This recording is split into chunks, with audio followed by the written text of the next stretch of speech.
ఏదైతే జూన్ 4వ తేదీన వచ్చేటువంటి ఆంధ్రప్రదేశ్ రిజల్ట్స్తో భారతదేశమంతా కూడా ఆంధ్రప్రదేశ్ రాష్ట్రం వైపు చూస్తాయని ఏదైతే జగన్మోహన్ రెడ్డి గారి గతంలో మాట్లాడారో ఆ మాటలు నిన్న వాస్తవమయ్యాయి.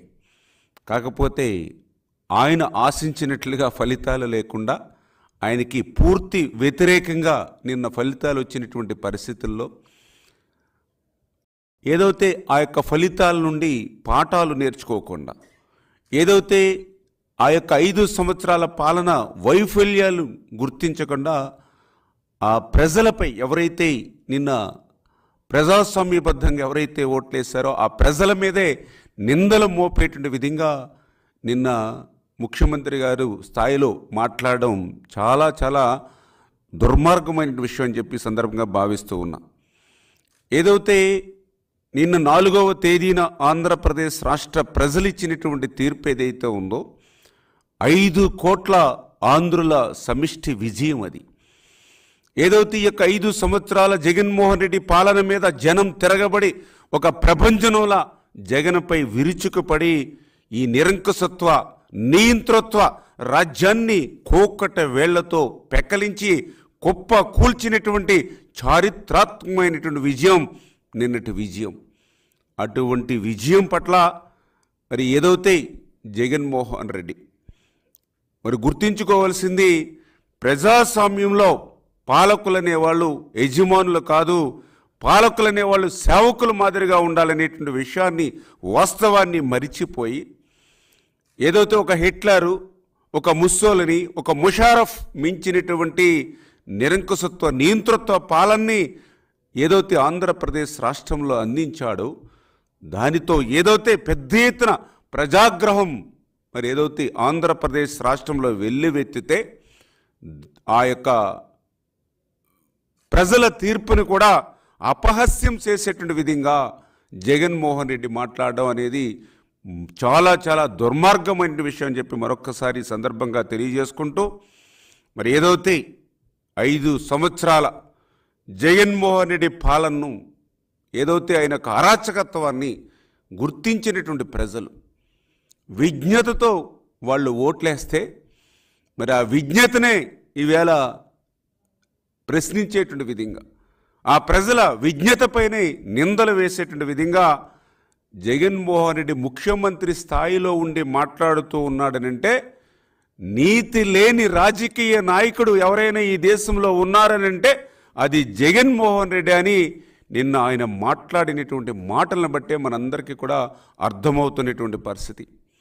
నిన్న ఆయన మాట్లాడుతూ అమ్మఒడి అందుకున్నటువంటి తల్లులు, పెన్షన్లు అందుకున్నటువంటి అవ్వాతాతలు, డోక్రా మహిళలు, ఎవరైతే పథకాలు ఉన్నటువంటి మహిళలు అందరూ కూడా నన్ను మోసం చేశారని ఆయన మాట్లాడడం కానీ వైఎస్ఆర్సీపీ సోషల్ మీడియా అయితే ఇంకొక అడుగు ముందుకేసి ఏదైతే ప్రజలే జగన్ని మోసం చేశారని వాళ్ళు ప్రచారం చేయడం కానీ అంటే ఏదైతే 99% మేనిఫెస్టోని నేను అమలు చేశాను, ప్రజలు ఓట్లేసేటువంటి విషయంలో నన్ను మోసం చేశారని జగన్మోహన్ రెడ్డి ఏదైతే నిన్న మాట్లాడుతూ ఉన్నాడో మరి ఆయన ప్యూడల్ మనస్తత్వాన్ని ఆయన పెత్తందారి మనస్తత్వాన్ని నిన్న అద్దం పట్టినటువంటి విషయం. అంటే తన తప్పిదాలు ఏవైతే ఉన్నాయో తన చేతకానితనం ఏదైతే ఉందో అవన్నీ కూడా ప్రజల మీకే నెట్టేసేటువంటి ఏకైక ముఖ్యమంత్రి ఈ దేశంలో జగన్మోహన్ రెడ్డి ఒక్కరే అన్నట్టుగా నిన్న ఆయన మాట్లాడుతున్నటువంటి పరిస్థితిని బట్టి మనందరికీ కూడా అర్థమవుతున్నటువంటి పరిస్థితి. అంటే 99% మేనిఫెస్టోను అమలు చేశారని పదే అబద్ధాన్ని చెబితే అది నిజం కాదనేటువంటి వాస్తవాన్ని ఈవేళ జగన్మోహన్ రెడ్డి గుర్తుపెట్టుకోవాల్సిన అవసరం ఉంది. ఈరోజు ఆంధ్రప్రదేశ్ రాష్ట్ర ప్రజలు అడుగుతూ ఉన్నారు, మరి ఏదైతే నువ్వు ఆ రోజు 2019కి ముందు అధికారంలో రాకముందు ఏం చెప్పావు, అధికారంలోకి వచ్చిన తర్వాత 5 సంవత్సరాల్లో ఏం చేశావు, దాని మీద మేము తీర్పిచ్చాం. ఆ రోజు 25 మంది ఎంపీలు ఉండి నేను కేంద్రం మెడలు ఉంచి ప్రత్యేక హోదా తెస్తానన్నావు. మరి 22+ మళ్ళీ రాజ్యసభ 31 మంది ఎంపీలుంటే మరి వేళ హోదా ఎక్కడుందని చెప్పి వేళ ప్రజలు ఇచ్చినటువంటి తీర్పు. వారం రోజుల్లోనే సిపిఎస్ రద్దని చెప్పావు. మరి వేల వారాలు గడిచినా కూడా మరి ఆ సిపిఎస్ ఎక్కడని వేళ ప్రజలు తీర్పిచ్చినటువంటి పరిస్థితి. ప్రతి సంవత్సరం కూడా డిఎస్సి అన్నావు, మెగా డిఎస్సి అన్నావు, 5 సంవత్సరాల్లో మరి ఎక్కడా అని చెప్పి ఈవేళ ప్రజలు ఇచ్చినటువంటి తీర్పు. ప్రతి జనవరి జాబ్ క్యాలెండర్ అన్నావు, 5 జనవరిలైనాయి, ఎక్కడా అని చెప్పి ఈవేళ ప్రజలు ఇచ్చినటువంటి తీర్పు.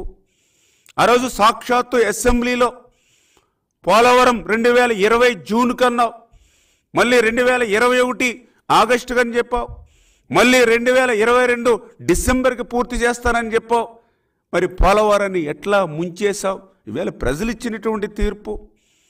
ఆ రోజు ప్రతిపక్ష నాయకుడిగా అమరావతిని స్వాగతిస్తూ ఉన్న 30,000 ఎకరాలు పైబడి రాజధానికి ఉండాలని ఆ రోజు అసెంబ్లీలో చెప్పి అధికారంలోకి వచ్చిన తర్వాత అమరావతి కాదు 3 ముక్కలని చెప్పి ఏ 3 ముక్కలైనా ఒక్క ఇటుకు కూడా పెట్టలేనటువంటి నీ అసమర్థతకి నిన్న ప్రజలు ఇచ్చినటువంటి తీర్పు. అధికారంలోకి వచ్చినటువంటి వారం రోజుల్లోనే ప్రజావేదికను కోల్చడం ద్వారా ఏదైతే నీ అరాచకత్వాన్ని ఈ ఆంధ్రప్రదేశ్ రాష్ట్రంలో ప్రారంభించావో దాన్ని వ్యతిరేకిస్తూ ప్రజలు ఇచ్చినటువంటి తీర్పు. ఏదైతే ఒక ఎస్సీ ఎస్టీ బీసీ మైనారిటీలు ఎవరైతే ఉన్నారో మరి అటువంటి వారికి సంబంధించినటువంటి 138 సంక్షేమ పథకాలు ఏవైతే రద్దు చేసావో దాని మీద నీకు ప్రజలు ఇచ్చినటువంటి తీర్పు. ఏదైతే రాజ్యాంగబద్ధంగా ఒక ఎస్సీ బీసీ సప్లాన్ నిధులు ఏవైతే ఉన్నాయో వాటిని ఏ రకంగా అయితే నువ్వు దారి మళ్లించావో వాటి మీద ప్రజలు ఇచ్చినటువంటి తీర్పు. పేదవాడు 5 రూపాయలకి పట్టెడు అన్నం తినేటువంటి అన్నా క్యాంటీన్ని నువ్వు రద్దు చేసి పేదల కడుపు కొట్టావు, అది ప్రజలు ఇచ్చినటువంటి తీర్పు. ఒక ఆడబిడ్డ పెళ్లి చేసుకుంటే ఒక చంద్రన్న పెళ్లి కానుక, ఎవరైనా ప్రమాదవశాత్తు ఎవరైనా చనిపోతే వాళ్ళకు ఒక చంద్రన్న బీమా, మరి వాటిని రద్దు చేసావు. అందుకే ఈరోజు ప్రజలు ఇచ్చినటువంటి తీర్పు. ఏదైతే ఈవేళ ప్రకృతి సహజ సిద్ధంగా వచ్చేటువంటి ఇసుకను కూడా నువ్వు ఈవేళ కొల్లగొట్టినటువంటి పరిస్థితి. ఏదైతే ఆ రోజు మద్యపాన నిషేధం అన్నావు, అధికారంలోకి వచ్చాక మద్యాన్నే వనరుగా మార్చుకుని ఆ బ్రాందీ షాపుల్ని నువ్వు సొంతం చేసుకుని ఆ బ్రాందీ షాపుల్లో సైతం నువ్వు సొంతంగా నీ సొంత బ్రాండులను తయారు చేసుకుని కల్తీ మద్యం నాసిరకం మద్యం ఇచ్చి ఈవేళ వాళ్ళ జేబులు కొట్టేయడమే కాదు వాళ్ళ ప్రాణాలను ఏవైతే కొల్లగొట్టావో దాని మీద ప్రజలు ఇచ్చినటువంటి తీర్పు. ఏదైతే ఈ యొక్క ఆంధ్రప్రదేశ్ రాష్ట్రంలో ఏదైతే విలువైనటువంటి గనులు ఏవైతే ఉన్నాయో, మైన్స్ ఏవైతే ఉన్నాయో, ప్రజల సంపద ఏదైతే ఉందో దాన్ని ఏ రకంగా అయితే నువ్వు లూటీ చేసావో దాని మీద ప్రజలు ఇచ్చినటువంటి తీర్పు. ఏదైతే ఆంధ్రప్రదేశ్ రాష్ట్ర భవిష్యత్తు తరాల వారికి ఉపయోగపడవలసినటువంటి మరి విలువైనటువంటి భూములు, ఆఖరికి కలెక్టర్ ఆఫీసులు, పార్కులు వంటి సైతం నువ్వు తాకట్టు పెట్టుకుని నీ అనసూయులకు వేలంపాట పెట్టుకుని నీ యొక్క అనసూయులకు అమ్ముకుని విలువైనటువంటి భూములు కూడా ఏదైతే నువ్వు ఆంధ్రప్రదేశ్ రాష్ట్రంలో 5 సంవత్సరాల్లో కొట్టేశావో మరి ఇవన్నీ చాలా ఉన్నట్టుగా. అంటే 5 సంవత్సరాల పరిపాలనలో ఈ ఇసుక, లిక్కరు, మైన్స్, ఏదైతే విలువైనటువంటి భూములు అంటే ప్రభుత్వానికి సంబంధించినటువంటి ఆస్తులన్నింటినీ కూడా కొల్లగొట్టేసి రేపు మళ్ళీ అధికారంలోకి వస్తే కొల్లగొట్టడానికి ప్రభుత్వ ఆస్తులు కూడా ఏమీ ఉండవనేటువంటి ఆలోచనతో వ్యక్తుల ఆస్తులు కూడా కొల్లగొట్టేయాలని ఏదైతే నువ్వు తీసుకొచ్చినటువంటి ల్యాండ్ టైటిలింగ్ యాక్ట్ ఏదైతే ఉందో దాని మీద ప్రజలు ఇచ్చినటువంటి తీర్పు. ప్రతి